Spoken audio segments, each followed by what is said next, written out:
인생의 비결을 오늘 여기서 한번 터득합니다. 다윗이 우리의 인생의 중간 결산 지점이라고 할까요? 다윗은 그렇지 않았는데 우리에게 다윗은 우리 인생의 중간 결산 지점이라고 할 수 있어요. 여러분, 지금 다윗이 16장에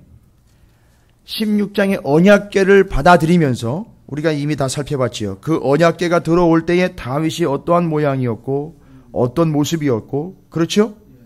그리고 또 그가 하나님 말씀 앞에 섰을 때에 어떤 모양새였는지를 여러분이 이미 다 살펴보신 바예요.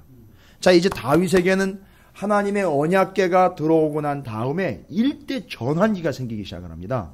무슨 얘기냐 하면 하나님의 말씀이 들어오면서 다윗에게는 하나님의 온전한 뜻이 무엇인지를 깨달을 수 있는 아주 절호의 기회가 옵니다.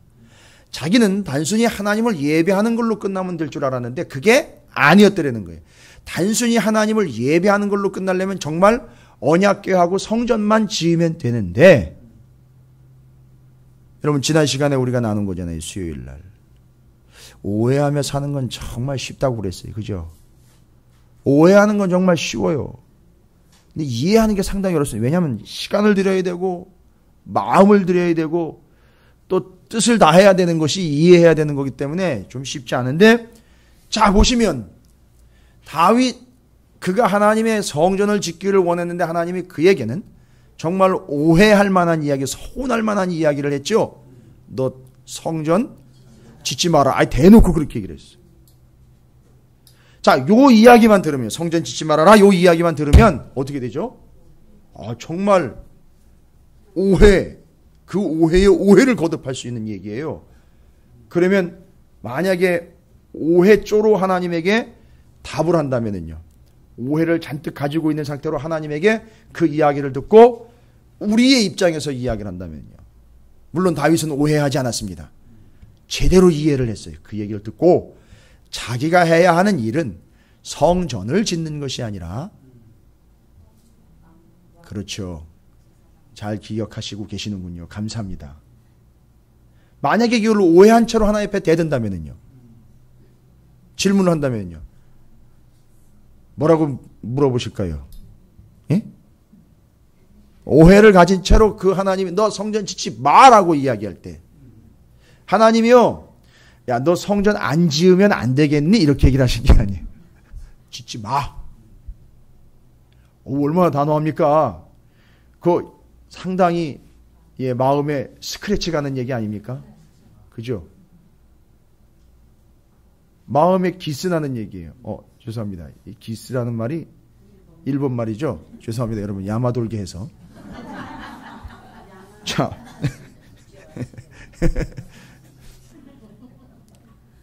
그런데 정말 상처받을 만한 소리인데 그 소리를 듣고 다윗은 이해했는데 정말 상처받고 오해한 채로 하나님 앞에 질문을 한다면, 하나님 왜요?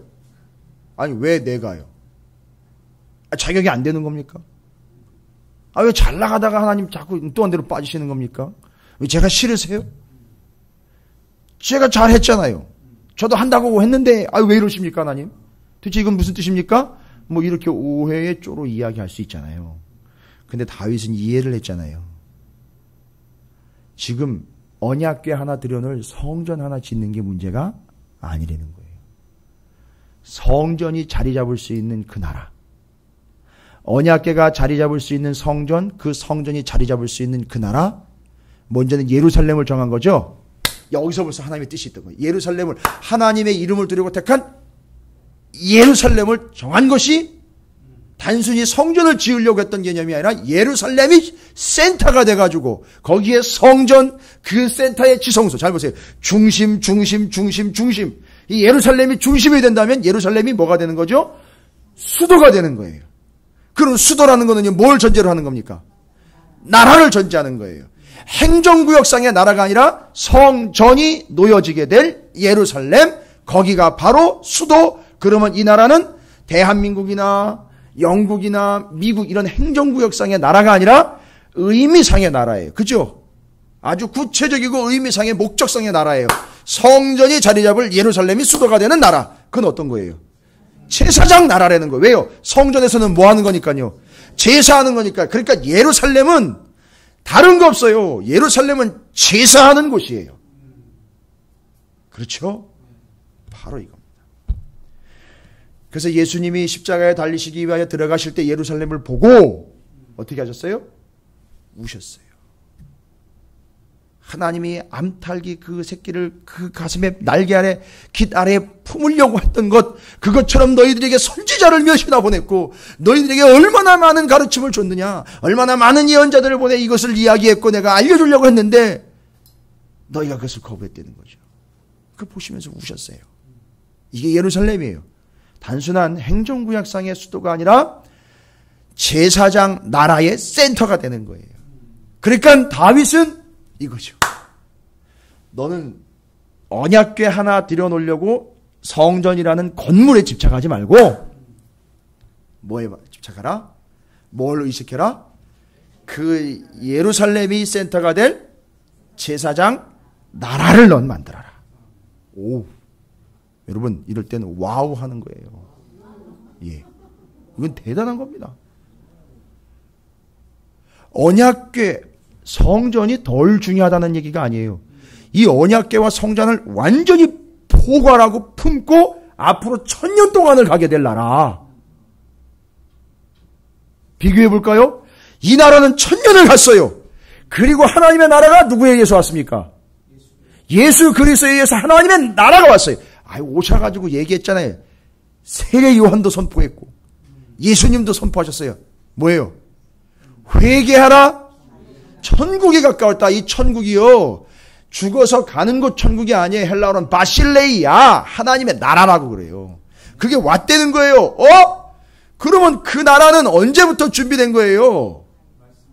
구체적으로 이야기하면 다윗 때부터 뭐로써요? 1000년 동안 뭐로써 온 거죠?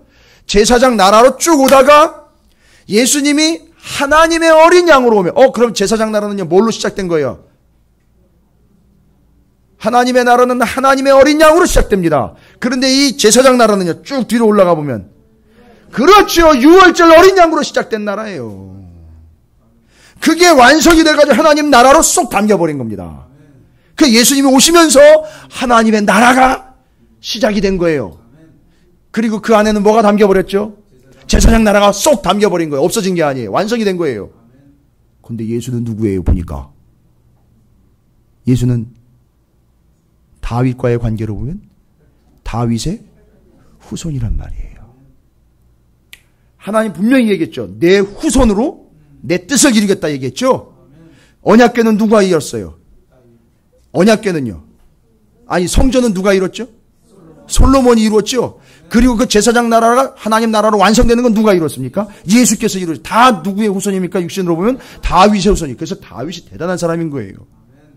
그러니까 다윗은 지금 그걸 다 내다보는 거죠. 내가 지금 단순히 뭘 건물을 짓는다거나 언약궤 하나를 지금 안치하는 문제가 아니라 앞으로 1000년 동안 가야 되니까, 주님 오실 때까지 얘기니까요. 1000년 동안 가야 될 나라, 어떤 나라요? 제사장 나라 세우는 게 내 목적이었고, 내 사명이고 내 몫이로구나. 잘 보세요. 이 1000년이요. 제사장 나라 1000년이 쭉 진행될 때, 여러분, 이스라엘이 제사장 나라가 돼가지고 쭉 진행되는 동안, 잘 보세요. 세계 역사를 보십시오. 쭉 진행되는 동안, 기억나십니까, 여러분? 이미 이스라엘은 어디로 나왔죠? 어디로부터? 애굽에서 나왔고, 자, 북이스라엘 남유다 이야기하기 전에 이제 이 이스라엘이라는 민족인 나라가 되면서부터 주변에 어마어마한 세력들이 포진합니다. 여러분 잘 아시잖아요. 그래서 바로 5대 제국들이 융성을 하게 됩니다. 잘 보세요. 제사장 나라가 시시한 듯하고 세력이 없는 듯하고 군사력도 없는 것 같이 보이는데, 이 나라가 1000년 동안 이어지면서요, 이 나라가 명맥을 유지하는 동안에 소위 말하면 다른 나라를 잡아먹을 수 있는 능력을 가지고 있는 제국이라는 거는요, 몇 번이나 바뀌었습니까? 여러분 어떻게 이거 가능하셔요? 애굽은 정확하게 이야기하면 애굽이 제국 되기 전에 제국 되려고 그럴 때 어떻게 돼버렸어요? 200만이 쫙 빠져나왔잖아요. 군대 다 몰살당했죠, 홍해바다에. 그래서 제국으로 점프하려다가 제국에서 미끄러진 거예요. 누구 때문에요? 이스라엘 때문에요. 정확하게 얘기하면 하나님이 막으신 거예요. 그 다음에 이제 제국들이 나오지 않습니까? 아수르, 북이스라엘의 아수르에서 망하죠. 그 다음에 또 남유다는요, 바벨론에 의해서 망하죠. 그런데요, 아수르 18만 5천 명 산헤립이 데리고 와가지고 예루살렘 몰살시키려고 왔다가 하룻밤 저녁에 싸그리 그냥 다 작살나버렸어요. 그래서 아수르 제국이 문을 닫습니다. 바벨론은요, 하나님이 예레미야를 통해서 이 바벨론 제국의 운명이 몇 년이다? 아니 세상에 죄송합니다. 어떤 정신 나간 놈이 감히 제국 앞에서 운명이 70년이라고 함부로 떠들어댑니까? 죽으려고. 근데 누가 얘기한 거냐 하면 하나님이 이야기하신 거예요. 70년이라는 게 제국 역사 70년. 그 다음에 다니엘이요, 환상을 봤는데 금은동철 이래가지고 그게 제국들의 변동이 이렇게 될 거라고 다니엘은 아예 환상까지 봤어요. 그게 바사, 헬라, 로마, 바벨론, 바사, 헬라, 로마까지 이어진다라는 걸 봤어요. 그걸 누가 보여주셨느냐면 하나님이 보여주셨어요. 잘 보세요. 이 하나님의 나라인 제사장 나라가 1000년 동안 계속될 때 소위 말하면 세계의 패권을 장악하고 있는 5대 제국이라는 이 거대 제국들이 들락날락 오르락 내리락 하면서 일어났다가 망하고 일어났다 망하고 일어났다 망하고를 반복할 때에 누구는요? 제사장 나라는 1000년 동안 어떻게 했어요? 변함없이 갔다는 거예요. 이걸 지금 누가 세팅을 하고 있어요, 지금? 나라의 모양새로 누가 지금 만들고 있는 거예요? 다윗이 그걸 해야 되는 거예요. 그래서 1000년의 모범이라고 그러는 거예요, 다윗이. 대단하죠? 와우 한번 해주세요. 정말 어마어마한 겁니다. 이건 진짜 대단한 거예요. 그러니까 다윗은 단순히 언약궤와 성전 하나만 커버하는 존재가 아니라 5개의 제국을 커버하는 존재고요. 1000년을 커버하는 존재예요. 예수님 오시는 걸 준비해야 되는 존재예요. 그게 다윗이에요. 여러분, 저는 이 밤에 여러분을 주님의 이름으로 축복합니다. 다윗과 같은 존재가 되시기를 주의 이름으로 축복합니다. 여러분 옆에 있는 분 축복하시기 바랍니다. 당신 다윗처럼 되시기를 바랍니다. 라고 축복하십시오.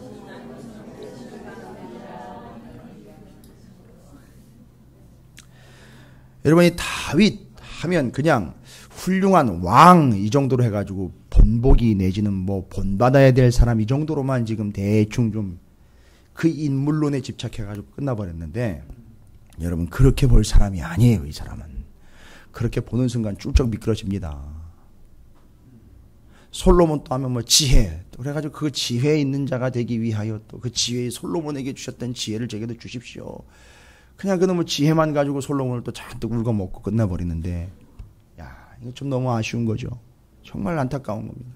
그러나 이 다윗이요. 여러분, 오늘 여러분이 다윗을 좀 면밀하게 파악하시길 바랍니다. 어떻게 보면 여러분 인생이 오늘 분수령이 될 수도 있어요. 상당히 중요한 얘기입니다. 여러분, 하나님은 우리에게 다윗과 같은 사명을 주셨습니다. 믿으시면 아멘 하십시오. 다윗에게는 어떤 사명을 주셨다고요? 제사장 나라를 세우는 사명을 주셨어요. 그럼 우리에게도 지금 어떤 사명을 주셨느냐? 단순히 사업을 번창시키는 사명 아니고요. 자식 새끼 잘 되게 하는 사명 거기서 머무는 거 아니고요. 그죠? 기업을 몇 수십 개씩 거느리는 그런 사명 아니고요. 그게 틀렸다는 게 아닙니다. 단순히 거기에만 집착해서는 안 된다는 거예요. 우리에게 주신 사명은 다윗에게 주신 사명과 동일합니다. 제사장 나라는 아니네요. 그러니까 왜냐하면 완성이 내가 담겼으니까요. 그러니까 지금 우리가 건설해야 되는 나라는 그렇죠. 하나님 나라인 거예요. 그 크기와 사이즈를 이야기하는 게 아닙니다.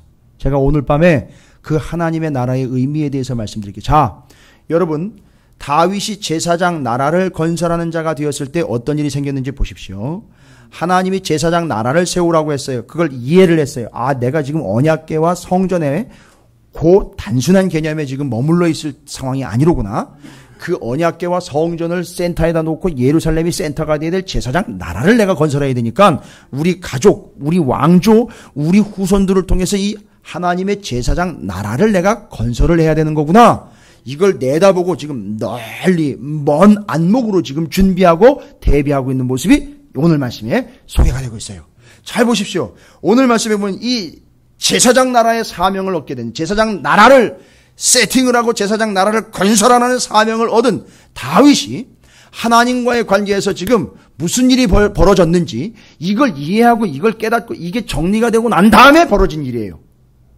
이걸 위해서 가는 게 아니에요, 여러분. 이 시스템이, 이 제사장 나라의 시스템이 다윗이 정리가 돼가지고 건설을 해 나가면서 이런 일이 발생된 겁니다. 어떤 일이 발생됐느냐 하면 6절과 13절을 보십시오. 다윗 주변에,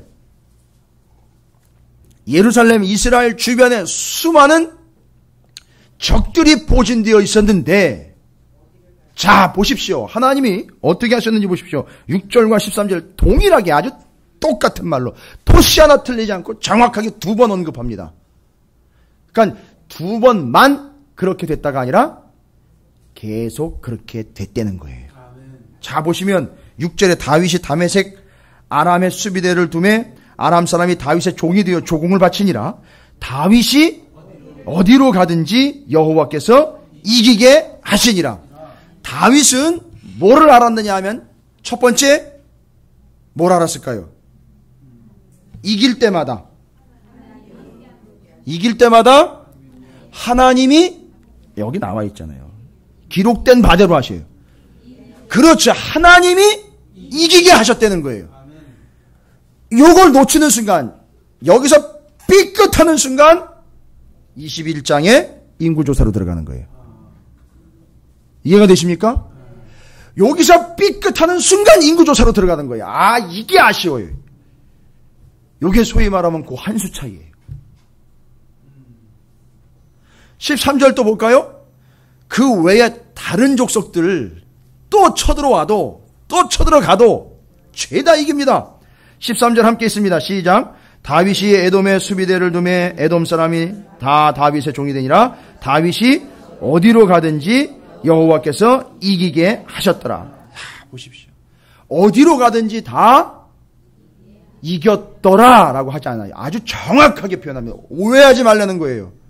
다윗을 그런 식으로 오해하지 말라는 거예요. 다윗이 이겼다. 다윗의 능력을 쫓아가지 말라는 거예요. 정확하게 본문에서 기록하고 있습니다. 하나님이 다윗을 이기게 하셨다라는 얘기예요. 그러니까 다윗은 이걸 지금 정확하게 우리에게 전달해 주고 있어요. 이긴 것은 내가 이긴 것이 아니라 하나님이 이기게 해 주신 거예요. 자, 이기면서, 이것이 이기면서 잘 보세요. 이기면서 무슨 일이 발생된 겁니까? 일반적으로 나라와 나라의 전쟁 사이에서 이기면 어떤 일이 발생될까요? 조공바치죠. 또 그 다음에 어떤 일이 있을까요? 종노릇하게 되고, 싸웠으니까 어떻게 돼요? 나라 땅덩어리로 보면 넓어지지요. 그 다음에 확실히 이 나라가 이겼다면 이 나라는 이 나라보다 더 센 나라고 진짜 나라라는 게 증명되겠죠. 그럼 왜 하나님이 이기게 하신지 여러분 아시겠어요? 다윗의 사명이 뭐라 그랬습니까? 제사장 나라죠. 아, 그러니까 지금 확실히 다윗이 뭘 지금 확실히 건설해 가고 있다는 걸 볼 수 있죠. 제사장 나라로서 건설해 가고 있다는 걸 알 수 있는 거예요. 그리고 이 제사장 나라는 일반 나라와는 다르다라는 걸 다윗이 보여줍니다. 어떻게 보여줍니까? 8절을 보십시오. 8절과 10절, 11절을 보시면, 자 보세요. 아까 여러분 말씀하셨죠? 대답하셨죠? 싸우면 거기서 뭐가 생깁니까? 전리품이 생기죠. 근데 재미있는 표현이 나와요. 아주 재미있는 표현이 나와요. 여러분 전리품은 어떤 것들이 있을까요? 싸움에서 이기면 뺏어올 수 있는 것. 요거는 기록된 바대로 말고요. 일반적인 예로 사람, 재산, 가축, 별게 다 있죠. 곡식 뭐 이런 거 다, 하여튼 뭐 다 얻어오겠죠. 다 얻어오는 게 다 뺏어올 수 있겠죠. 그런데 여기 보세요. 8절에 보니까 또 하닷 에셀의 성읍 디브핫과 군에서 심이 많은 뭘 뺐어요? 놋을 빼앗았어요. 여러분 이건 의도적인 겁니다. 놋을 빼앗아가지고 아예 쌓아놔 버렸어요. 저 뒤에 한번 가볼까요? 10절에 그 뒤에 다윗이 하닷 에셀을 쳐서 무찔렀음이라 하도람이 금과 은과 놋의 여러 가지 그릇을 이건 아예 가져온 거예요. 거기서. 자, 그리고요. 11절 보십시오. 다윗 왕이 또 그것도 또 어떻게 했어요? 여호와께 드렸다라고 이야기를 합니다. 자, 아까 그 놋, 금, 은, 놋 뺏어온 거 가져온 거 죄다 쌌습니다. 8절에 보시면 빼앗아서 잔뜩 쌓아놓은 거예요. 이건 표현이 그렇게 안 나와 있을 뿐이지 다윗이요 엄청나게 쌓아놨습니다. 놋, 금, 은을 갖다 쌓아놨어요. 이유가 뭘까요, 여러분? 재산 증식입니까? 자, 정확하게 보셨어요. 뒤에 보면 솔로몬이 그것으로 놋대야와 기둥과 놋그릇을 만들었다. 이거 다 어디에 쓰는 거예요? 놋대야는 뭐냐면요, 이건 원래 표현을 하면 놋바다라고 표현을 해야 돼요. 놋바다. 여러분 놋바다 기억나시죠? 놋바다라고 불려진 거 뭐예요? 성막 안에 재물을 씻고 손을 씻고 정결하게 할 때 물을 담아두는 놋으로 만든 큰 대야를 이야기하는 거잖아요. 그걸 만들었다는 거예요. 그러니까 다윗은 잘 보세요. 제사장 나라로서 아들이 솔로몬이 성전 짓고 거기서 제사 드릴 수 있도록 모든 물건과 물품을 다 준비를 해준 거예요. 그리고 놋을 아예 구별을 해가지고 쌓아놓은 거예요. 금, 은, 놋 다 어디 들어가요? 성전에서 제사 드릴 때 쓰는 기구와 그릇을 다 이걸로 만든단 말이에요. 이해가 되십니까? 그리고 하나님이 어디로 가든지 다 이기게 하셨다라고 이야기하는 거예요. 그러니까 뭐 하는 거예요? 지금 이기게 하신 이유는 다윗을 위해서가 아니라 하나님이 계산이 다 쓴 거예요. 자, 다윗이 다른 나라를 이겨서 무슨 나라 만드는 거죠? 하나님 나라의 제사장 나라를 만들고, 다윗은 거기서 제사장 나라로서 왕적 역할을 하지만 하나님이 왕이시니 본질인 제사장 나라를 위하여 그 뺏어온 것을 자기 유익과 이익을 위하여 쓰지 않고 나중에 제사 드릴 때 성전 만들고 지을 때 거기서 쓸 수 있도록 그걸 하나님께 다 드렸다는 거예요. 여러분, 이게 다윗이에요. 이게 소문이 났어요, 여러분. 다윗이 이렇게 사는 게 소문이 났다고요. 주변에서 이걸 보고 다윗을 보고 벌벌 떤 게 아니라 누굴 보고 벌벌 떨기 시작했습니까?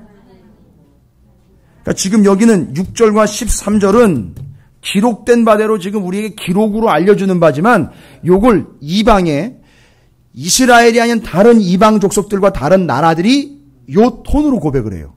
뭐라고 고백한 줄 아십니까? 쟤는 이제 이스라엘 쟤들은, 저 다윗이 왕으로 세워져 있는 쟤들은 제 다윗은이 아니에요. 제 다윗은 이게 아니라고요. 여러분 조심하세요. 자꾸 나한테 포인트가 맞춰지게 하고 내가 조금 드러나고 내가 좀 잘난 듯하고 내가 좀 앞서가는, 여러분 이거 아주 위험한 겁니다. 조심하셔야 돼요. 다윗은 절대 그렇지 않았어요. 이방의 족속들과 이방에 있는 나라들이, 제사장 나라 아니 일반 나라들이 보니까 나가는 족족 이기더라는 거예요. 저놈들은 저게 그렇게 센 나라가 아니거든요. 그렇게 많은 것도 아니고 무지막지하고 어마어마한 무기를 가지고 있는 것도 아니에요. 그런데 나가는 족족 이기더라는 거예요. 알고 봤더니 다윗이 이기는 게 아니라 하나님이 이기게 하더라는 거예요. 하나님이 이기게 하더라는 거예요. 그러니까 주변에 있는 나라가 이걸 깨달았어요. 이걸 캐치를 해낸 겁니다. 도대체 왜 쟤들은 이긴 거냐? 하나님이 이기게 하셨다는 거죠? 그걸 확인합니다. 여러분, 그게 증거로 나와 있어요. 10절이에요.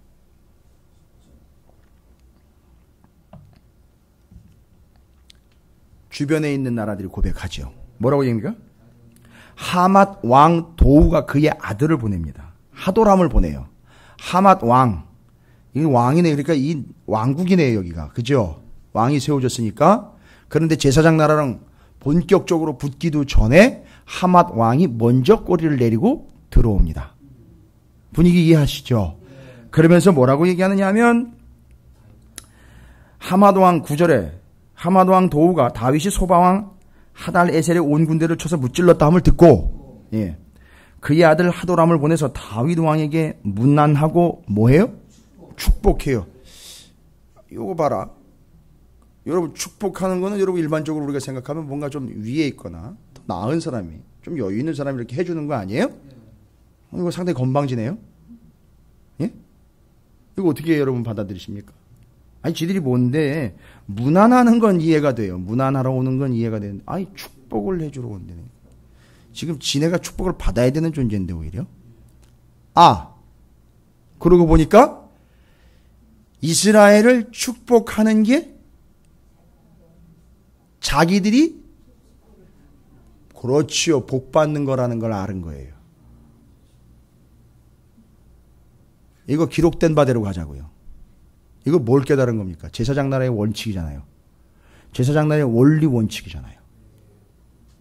여러분 이거 기가 막힌 겁니다. 이 사람들이 성경을 통독한 건 아니지만 제사장 나라의 원리를 파악을 한 거예요. 도대체 이 나라는 어떤 나라인가를 파악을 했는데 파악이 됐어요. 누구요? 하맛 왕 도우가 파악을 한 거예요. 뭘 파악을 한 줄 아세요? 여러분?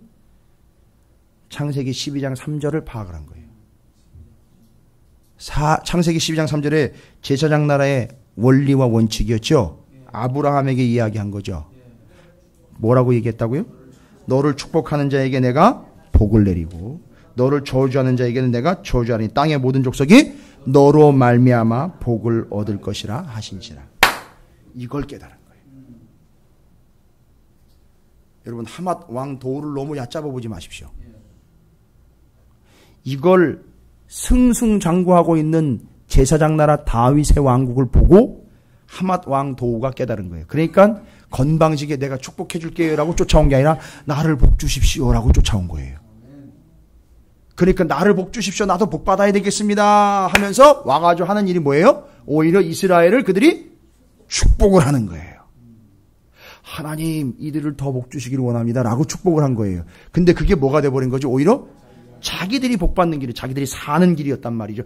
여러분 제사장 나라는 이런 나라입니다. 그래서 하나님이 이기게 하신 거예요.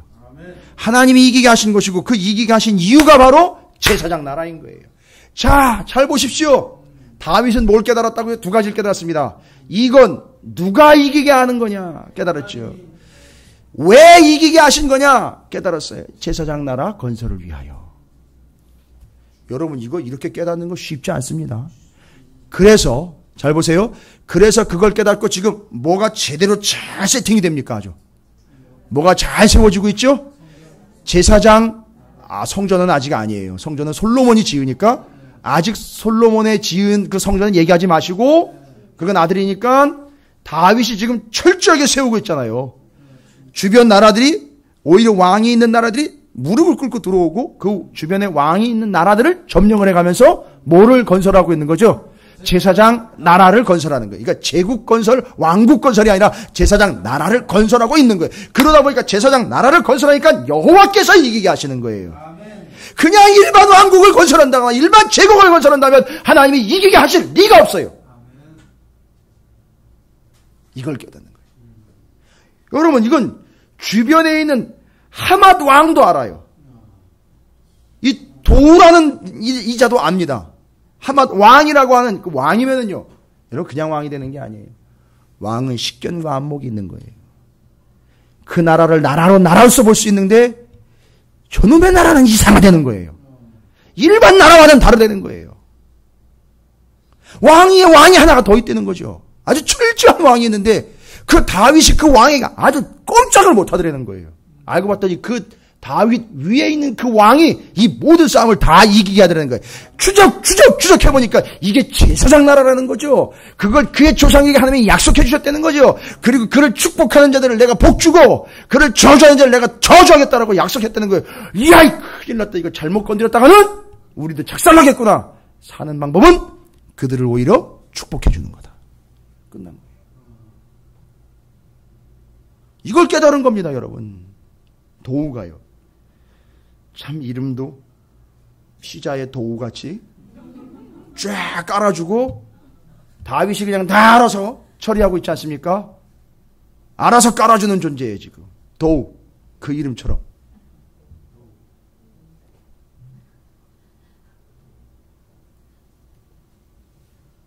제가 이 말씀을 연구를 하면서 우와, 제사장 나라 대단하구나. 이것이 권력과 권세와 힘과 세상의 경제 논리로 이루어지는 나라가 아니라는 걸 아주 정확하게 파악을 했어요. 아주 정확한 나라입니다. 제사장 나라. 다윗이 지금 세우고 있는 나라예요. 그래서 하나님의 이 제사장 나라를 정확하게 파악을 한 이 다윗이 하나님이 이기게 하신 것을 분명히 알았고요. 이기게 하신 이유를 정확히 정리했어요. 대단합니다. 그죠? 그리고 하나님이 그가 어디로 가든지 다 이기게 하신 결과가 나옵니다. 여러분, 근데 다윗이요, 이렇게 하나님의 제사장 나라를 철저하게 세울 수 있었고, 또 하나님이 이기게 하시는 것을 알 수 있었고, 이기게 하신 이유를 알면서 제대로 갈 수 있었던 이유는 뭐냐면, 물론 21장 전까지예요. 또 21장 이후로 가면 이제 또 다시 회복이 됩니다만, 약간 삐끗하기 전까지는 철저하게 이걸 고수를 했어요. 아주 잘 지켰습니다. 정확하게 파악을 했고요. 이걸 아주 철저하게 지켜냈습니다. 이유가 뭘까요? 여러분, 두 가지입니다. 이렇게 할 수 있는 사람이 누구냐면요, 여러분, 우리가 지금 담당하고 있는 나라는 어떤 나라라 했죠? 이 다윗 시대라는 다른 시대가 2000년이 지금 지났으니까 하나님의 나라죠. 그러니까 여러분 보세요. 여러분이 하나님의 나라를 담당하게 되면 다윗처럼 돼야 될 거 아닙니까? 기왕지사. 그렇죠. 그 여러분이 어디를 가든지 하나님이 여러분 이기게 하실 거잖아요. 이걸 위해서 우리는 명확하게 분명히 해야 돼. 이걸 노리시면 안 돼요. 또 여기 노림수가 되면 안 됩니다. 우리 이미 하나님의 나라를 받았어요. 그걸 건설해 가야 되잖아요. 누구처럼요? 다윗처럼요. 그러니까 잘 보세요. 다윗처럼 하면 되는 거예요. 이제 다윗처럼 어떻게 했는지 좀 알아봐야 돼요.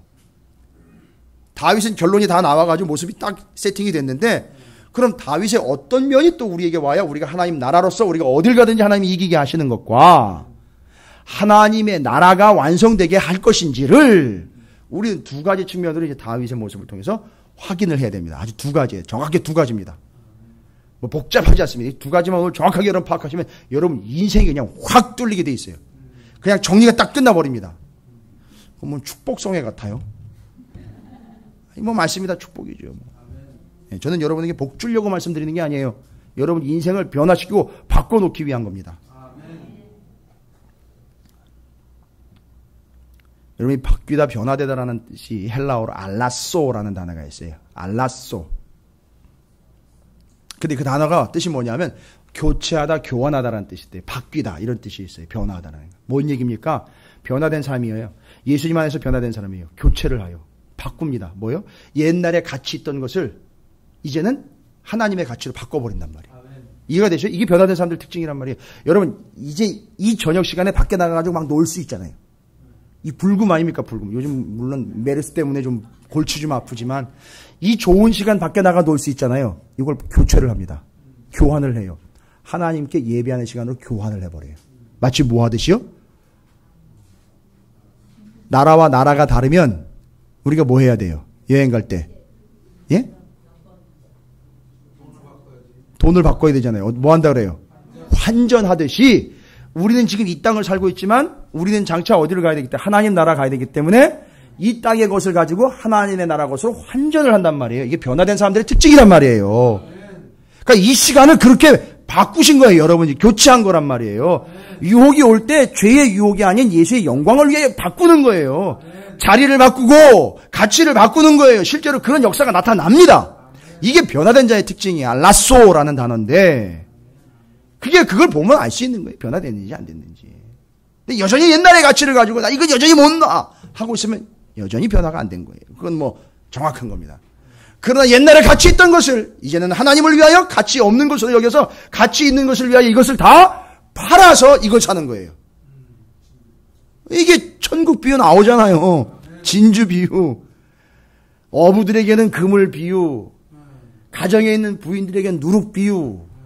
상인들에게는 진주 비유. 아이고 예수님이 아주 잘 설명을 해줬어요. 비유로 그냥 각양각색의 각층에 있는 사람들에게 다 알아들을 수 있도록 알아먹으라고. 그런데 바로 그거란 말이죠. 그렇게 가치가 바뀌어버리는 거야. 실제로 교체를 해요. 교환을 합니다. 그러니까 여러분이 이 땅에서 가지고 있고 얻을 수 있는 것들로 뭐를 바꿉니까? 하나님의 것으로 바꿔버리는 거예요. 이 시간에 가서 나가서 놀 수도 있고 즐길 수도 있고 누릴 수도 있는 걸 하나님의 은혜 받는 일을 위해 그거 시간을 바꾸는 거예요. 나가서 내가 내 먹거리를 위하여 쉴 수도 있지만 교회를 위하여 주의 몸된 교회를 위하여 하나님의 나라를 위하여 여기서 헌신으로 바꿔놓는 거예요. 이게 변화된 사람들의 특징입니다. 다윗은요. 아까 보셨잖아요. 세상에 갇힌 놋과 금과 음을 어떻게 바꿔? 그래서 하나님의 것으로 바꿔놓은 거 아니에요. 그거 자기가 쓰면은요, 자기 재산으로 만들 수 있는 거 아니에요. 왕이니까. 그런데 그걸 하나님의 것으로 바꿔놓은 거예요. 아예 하나님 것을 위하여 아예 구별을 해놓은 겁니다. 이게 또 다윗의 모습이에요. 자, 그러면 다윗처럼 제사장 나라를 온전히 세우기 위해서 우리는 하나님의 나라를 사명으로 받았으니 하나님의 나라를 온전히 세워가는 자가 되어 이 나라가 어디를 가든지 하나님이 이기시게 하는 나라가 되고 승리하는 나라가 되고 구원시키는 나라가 된다라면 이건 우리가 사명 다하는 거죠. 어떻게 이게 될 수 있는가? 다윗의 두 가지 측면을 여러분이 보셔야 돼요. 제일 중요한 건 다른 거 없습니다. 앞에서도 이미 나온 거예요. 언약궤 들어올 때 다윗의 모습이에요. 하나님의 말씀과 진리 앞에서의 그의 모습입니다. 어떻다고요? 기억나십니까? 창피하게 드러나든 아니면 정말 아픔 때문에 내가 숨기고 싶어도 하나님의 진리 앞에서 다 드러난다면 어떻게 해요? 말씀 앞에 다 드러내는 거예요. 그러니까 항상 다윗은 뭘 했느냐 하면 진리와 하나님의 말씀 선지자 앞에서 다 어떻게 했어요? 드러냈어요. 근데 드러내려고 간 게 아니라 그 앞에 신실하게 서다 보니까 어떻게 돼요? 드러나드리는 거예요. 이걸 거부하지 않고 어떻게 해요? 다 받아들였어요. 나단 선지자가 와가지고 우리야 죽인 사건을 가지고 양 잡아먹고 양 뺏어간 나쁜 놈, 포도원, 이 비유를 막 하잖아요. 그때 그런 나쁜 놈이 어딨냐고 이럴 때 어떻게 해요? 나단 선지자가 그게 너다! 라고 그냥 소리를 지르는데 하늘이 무너지는 것처럼 그때 이게 어디 왕 앞에서 감히 함부로 소리를 땡땡 지르고 죽을래? 가 아니라 그렇구나. 나로구나. 이거예요.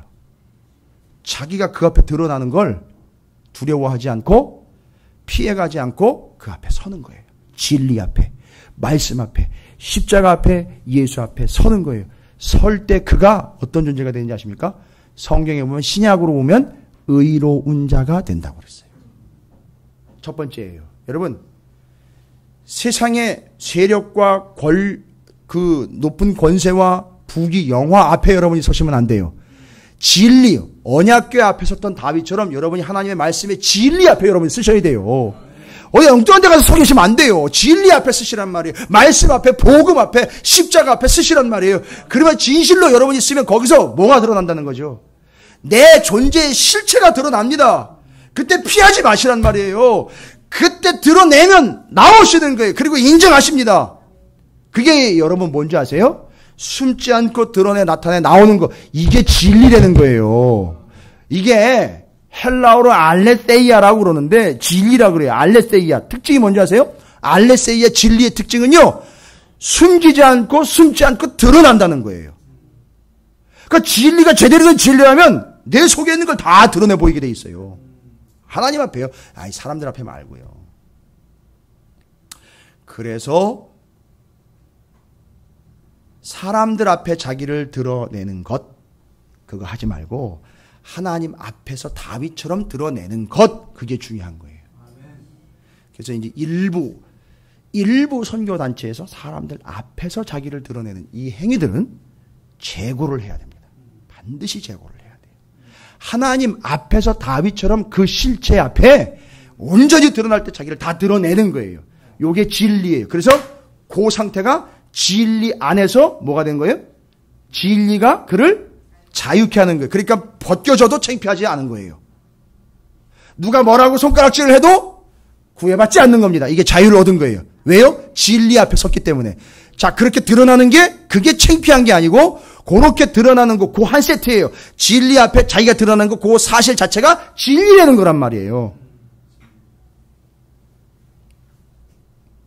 그러니까 다윗은 매일매일 순간순간 그 진리 앞에 자기를 드러낸 거예요. 이해가 되시죠? 이게 첫 번째 요인이에요. 여러분 이거 자꾸 자기를 감추는 예들이 있잖아요. 그죠? 비진리의 예를 드는 거예요. 비진리의 예. 진리는 이렇게 드러나는데 감추지 않고 감춘다고 되질 않아요. 진리 앞에 서면 감출 수가 없어요. 자기가 드러나게 돼 있어요. 그럼 그걸 받아들이는 거예요. 그리고 인정하고 고백하면 되는 거예요. 그게 진리의 상태예요. 진리를 얻은 상태라고요. 그 사람은요. 비참해진 상태가 아니라 정말 짜증나는 상태가 아니라 그게 진짜 진리의 상태를 얻은 거란 말이에요. 그게 여러분을 자유하게 한단 말이에요, 이제는. 그게. 다윗이 그랬고요. 근데 여러분 반대를 생각해 보자고요. 애초에 비진리로 인하여 자꾸 숨어버리는 거예요. 비진리 때문에 숨어버렸어요. 창피해가지고 숨었어요. 잘못한 게 있으니까 숨는 거예요. 자꾸 나오지 못하고 숨어버립니다. 여러분 이거 최초의 사건이 어디 나옵니까? 아담과 하와 얘기 아닙니까? 숨는 거예요. 바로 이 사람들이 뭐 때문에 숨은 겁니까? 죄 때문에 숨은 거예요. 자 보세요. 이게 얼마나 비진리인가. 보세요. 이 죄로 인하여 자기는 자꾸 어디로 들어간다고요? 숨어버린단 말이에요. 드러나질 못하고 앞에 서질 못하고 나오질 못하고 나타나질 못하는 거예요. 여러분 아담과 하와는 그래서 비진리 가운데 있는 거예요. 여러분 우리의 삶에서 말씀 앞에 진리 앞에 하나님의 은혜 앞에 자꾸 서지 못하고 주춤주춤하면서 뺀데든지 숨어버리려고 하는 영향 여러분 조심하십시오. 이거 비진리예요. 그것이 비진리이기 때문이 아니라 내 삶이 비진리이기 때문에 거기서 자꾸 숨으려고 하는 거예요. 그러나 하나님 앞에 드러낸다면 이것 자체가 다 뭐가 된다고요? 진리가 되는 거예요. 그리고 그는 어떤 존재가 된다? 의로운 존재가 된다는 거예요. 여러분 이게 이제 신약에 나와 있는 거예요. 누구 얘기냐면 삭개오 얘기예요. 삭개오라는 존재는 이름이요. 유대인들, 히브리인들, 유대인들에게는 아주 유명한 이름이에요. 삭개오라는 말은 히브리어 자카이라는 말이에요. 자카이. 그 유명한 유대의 랍비가 있어요. 요하난 벤 자카이라는 유대의 랍비가 있는데 그런 그 자카이랑 똑같아요. 근데 자카이라는 말의 뜻이 뭐냐 하면 의로운 자라는 뜻이에요. 근데 삭개오 보세요. 정말 이름값 못하며 살고 있었잖아요. 그렇죠? 동족의 혈세를 빨아들이면서 그렇죠? 손가락질 받으면서 거기다 키까지 작아요. 외모까지 볼품이 없고요. 하는 짓은 더 볼품이 없습니다. 그러니까 사람들이 거들떠보지도 않아요. 그러니까 자꾸 이 사람은 어떤 속성이 있을까요? 드러나질 못하고 숨어버립니다. 그래서 그 사람이 여러분 오해하시면 안 돼요. 복음서에 삭개오가 너무 열심히 있어가지고 그 열심에 의해서 나무 위로 올라가서 예수님을 그 갈급해가지고 보려고 하는 것처럼 키가 작으니까 높이 올라가가지고 보려고 하는 열심? No! 절대 그거 아닙니다. 그렇게 되는 순간 행위의 의로움에 빠지게 돼 있어요. 그게 아니에요, 여러분.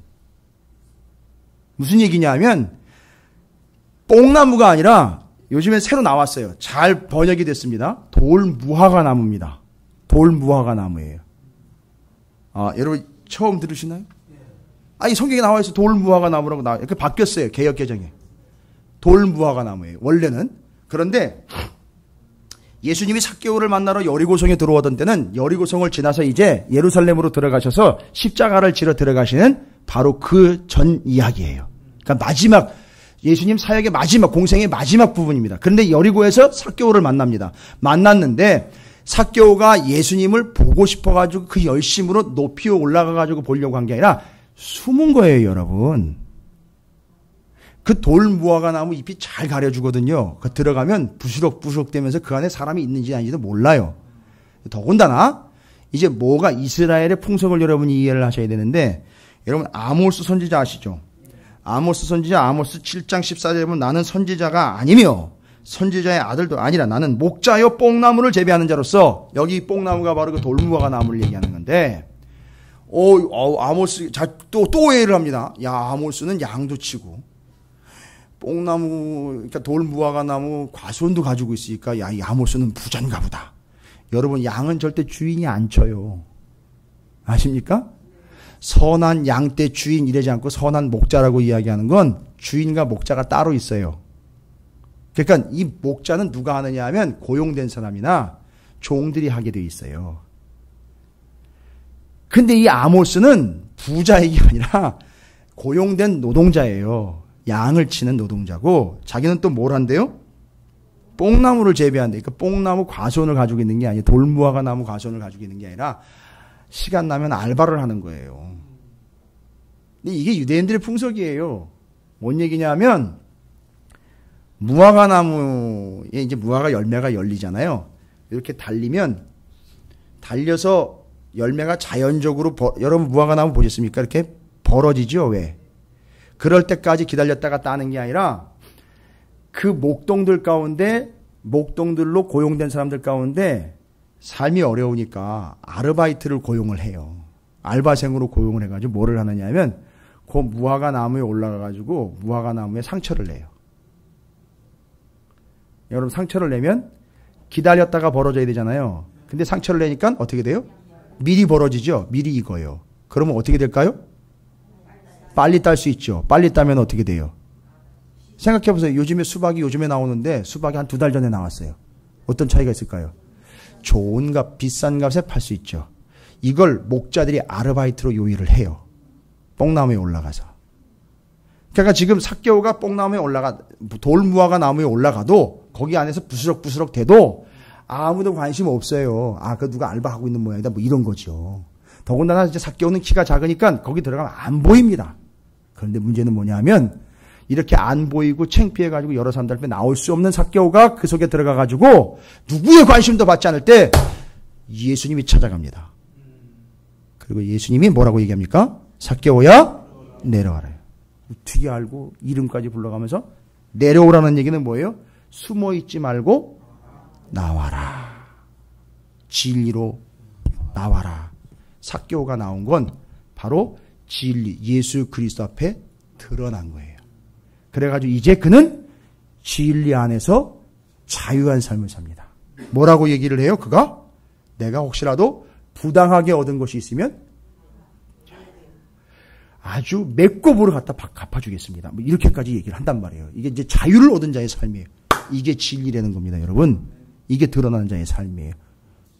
제가 왜 이 삭개오 얘기까지 하면 자카이라고 의로운 자가 바로 이 삭개오라는 이름이 언제 제 이름값을 했느냐 하면 예수 앞에 나와 예수님을 만난 순간부터 그 이름값을 하며 살게 됐다는 거예요.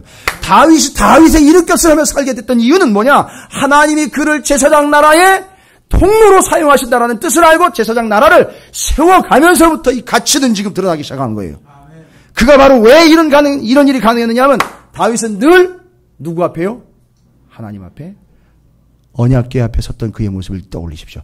진리요 그 말씀 앞에 섰던 그가 하나님 앞에 다 드러날 때 그걸 다 드러내므로 인정하고 고백함으로 의의 사람이 되었기에 하나님은 그를 쓸 수밖에 없는 거예요. 쓰는 거예요. 여러분, 그러니까 우리는 하나님의 나라를 다윗처럼 온전히 이루려면 뭐 해야 됩니까? 하나님의 진리 앞에 늘 드러나는 존재가 돼야 되는 거예요. 꿈쳐들지 마시고요. 숨지 마시고요. 하나님 말씀 앞에, 진리 앞에, 은혜 받는 자리에 나오셔서 드러내셔야 돼요. 숨기지 말라고요. 포장하지 마시란 말이에요. 그래야 하나님의 나라를 이룰 수 있어요. 누구처럼요? 다윗처럼요. 죄송합니다. 아닌 척하면서 그렇게 하지 마세요. 여기선 이러고 저기선 저기로 그렇게 하지 마세요. 그건 진리가 아니에요. 그건 진짜 거짓부렁이에요. 여기서 이러는 척하고 저기서 저러는 척하고 말이 다르고 행동이 다르고 심지어 자기 생각이 달라요. 이 사람하고 얘기할 땐 이랬다가 저 사람하고 했던 이랬다가 여기선 이러고 저기선 저러고. 죄송합니다. 그래서 그게 진리가 아니기 때문에 말씀을 드리는 거예요. 그래서 이것도 저것도 아니에요.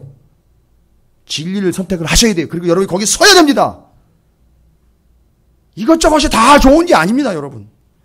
명확하게 진리 앞에 서야 여러분이 드러나고 여러분에게 맡겨진 하나님의 나라가 완성될 수 있어요. 그래 여러분이 어딜 가든지 하나님이 이기게 하시는 거예요. 아니 어디를 가든지 하나님이 이기시는 거예요. 이게 첫 번째 요인. 두 번째는요.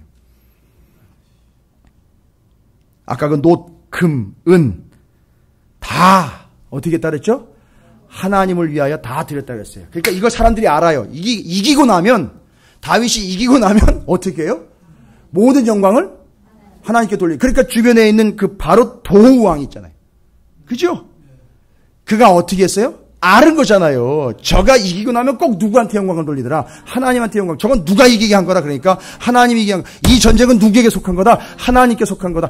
그러니까 다윗을 지키고 있는 건 다윗의 군사들이 아니라 하나님인 거예요. 그러니까 이 싸움은 하나님의 싸움인 거지 안 된다는 거예요. 그러니까 우리는 다윗과 싸우려고 하지 말자 이거예요. 그러니까 하나님이 저를 지키고 하나님의 뜻이니까 이건 우리가 게임이 안 되는 거다. 그냥 알아서 기어서 들어오잖아요.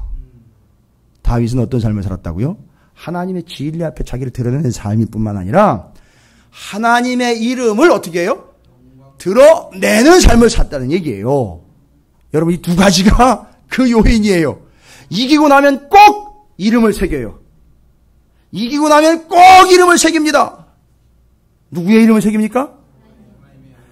여러분 이렇게 생각을 하십시오. 옛날에는요, 고대 시대 때는 경계가 뭐 지금 철책을 친다거나 아니면 요즘처럼 뭐 분리 장벽을 치는 거 이런 게 없었기 때문에 길을 가다 보면 사막을 지나든지 이게 경계를 넘어가다 보면 돌이 하나가 나와요. 돌이. 이 경계석이라는데 그게 나오는데 거기 보면 이쪽에서 보면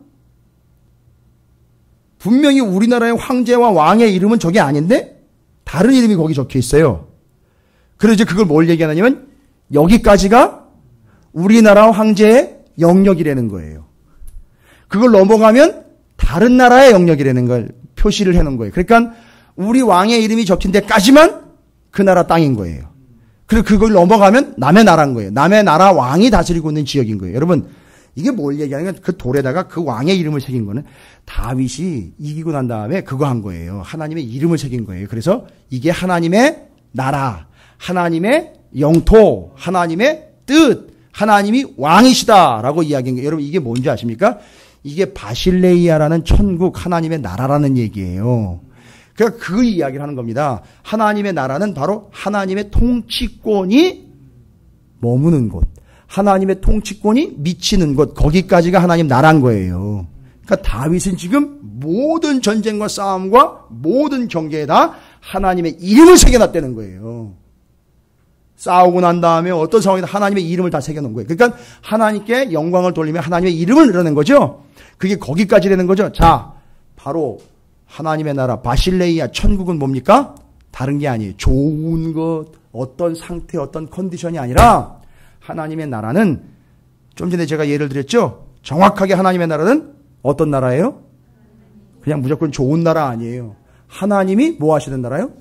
통치하시는 나라예요. 그래서 하나님이 통치하시는 대로 통치자의 그 명령을 받아가지고 자기 생각, 자기 의견대로 사는 게 아니라 누구의 뜻을 따르는 거예요? 반드시 통치자의 뜻을 따라 사는 것, 그게 바로 그 나라예요. 여러분 어떠세요? 하나님 뜻대로 그대로 사십니까? 예? 아니 세상이 두 쪽이 나고 심지어는 가끔 여러분에게 목숨을 내놓으십시오라고 이야기할 때도 있는데 하나님이 통치자로서요. 실제로 그런 일은 그렇게 많지 않습니다. 정말 내가 이거 하면 손해보는데 뭐 이럴 때도 있어요. 그죠? 근데 그게 하나님 뜻이에요. 하나님의 통치 명령이 떨어졌어요. 여러분 어떻게 하십니까? 손해보면서도 그렇게 하시겠습니까? 피해를 보더라도 그렇게 하시겠어요?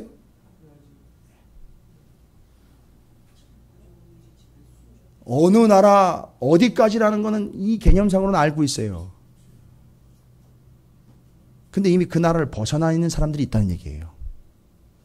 마치 하나님의 통치 바깥에 있는 것처럼 하나님 말씀으로 계속 명령을 하는데도 자꾸 자기 생각대로 가는 거예요. 여러분 그건 하나님 나라 아닙니다.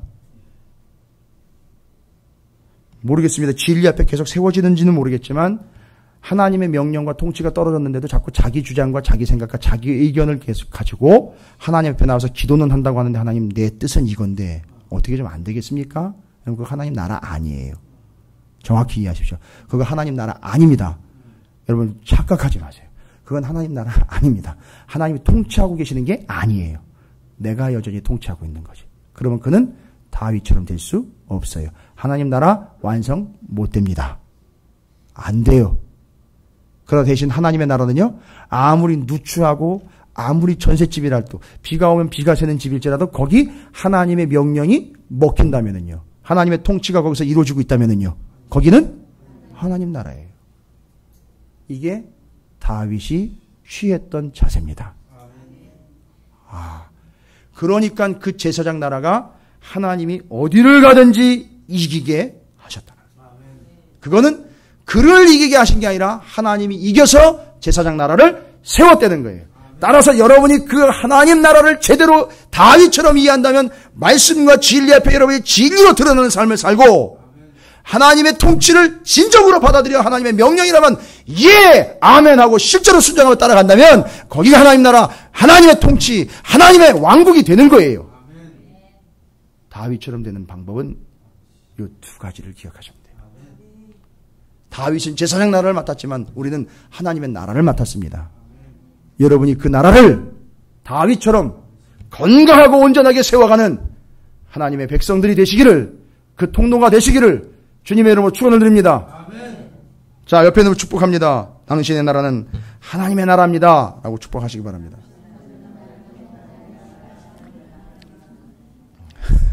진리 앞에 서십시오. 통치를 받아들이십시오.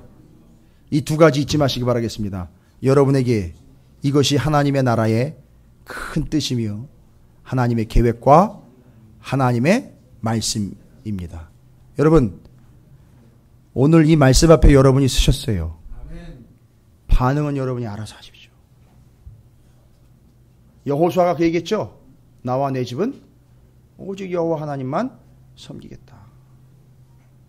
무서운 얘기입니다. 너희들 어떻게 할 거냐 이 얘기거든요. 난 여호와 하나님만 섬기겠다 이 얘기예요. 여호수아가 어떻게 됐습니까? 그도 역시 모세처럼 왕이 되지 않으려고 그렇게 애를 썼어요. 대단한 사람이죠. 그가 역시 주야로 하나님의 말씀을 묵상했어요. 그 결과예요. 그리고 모세와 함께 하신 것처럼 나와도 함께 한다라는 그 믿음이 있었기에 하나님께 영광을 돌리는 삶을 살았고 하나님의 말씀에 철저하게 순종하며 여호수아가 살았다는 거죠. 그 후손들이 지금 다윗에까지 이뤘고 다윗은 지금 그 두 가지를 통해서 제사장 나라를 온전하게 세워가고 있는 중입니다. 여러분이 맡은 바 하나님의 나라를 이와 같이 다윗처럼 온전히 세워가시기를 주님의 이름으로 축원을 드립니다.